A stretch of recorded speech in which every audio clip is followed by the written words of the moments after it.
Hi every one.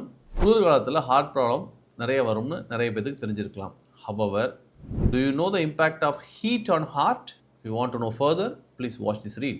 Heat அதிகமாகிறப்ப நம்ம பாடியோட நீட் அதிகமாகுது, பேசல் மெட்டபாலிக் ரேட் அதிகமாகுது, இதய துடிப்பு அதிகமாகுது. ஸோ ஹார்ட் ப்ராப்ளம் இருக்கவங்களுக்குன்னு இதயத்தோட ஃபங்க்ஷன் ரொம்ப அதிகமாச்சுன்னா அது அவங்களுக்கு ஹார்ட் உபாதைகளை, ஹார்ட் அட்டாக், அரித்மியாஸ் அந்த மாதிரி ப்ராப்ளத்தை கொண்டு வரலாம்.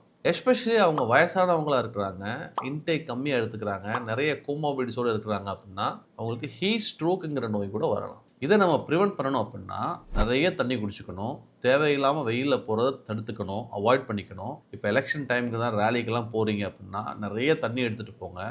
முடிஞ்ச வரைக்கும் ஃப்ரீயான இடத்துல உட்காந்துக்கங்க, லைட்டான ட்ரெஸ் போட்டுக்கோங்க, ஃபேன் இருக்கிற இடத்துல உட்காந்துக்கங்க.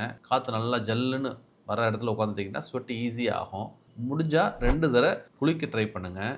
அதை விட முக்கியமான காரணம், நிறைய நீர்ச்சத்து இருக்கிற உணவுகளை உட்கொள்ளுங்க. Like butter milk, tender coconut, watermelon, அந்த மாதிரி நீர்ச்சத்து இருக்க உணவுகளை நிறைய உட்கொள்ளுங்க.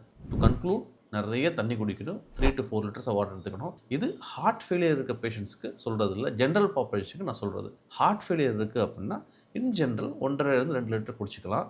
அதனால் அவங்களுக்கு ஹார்ட் ஃபெயிலியர்னால இருக்க பிரச்சனைகள் அதிகமாக வாய்ப்புகள் ரொம்ப கம்மி தான். இருந்தாலும் அது இருக்குது அப்படின்னா உங்கள் மருத்துவரை நீங்கள் கண்டிப்பாக அணுகணும். நான் உங்கள் இதய நிபுணர் doctor S Nagendra Bhupathi, professor of cardiology SRMC and consultant cardiologist doctor Bhupathi's heart care, Kodambakkam, Chennai. Thank you.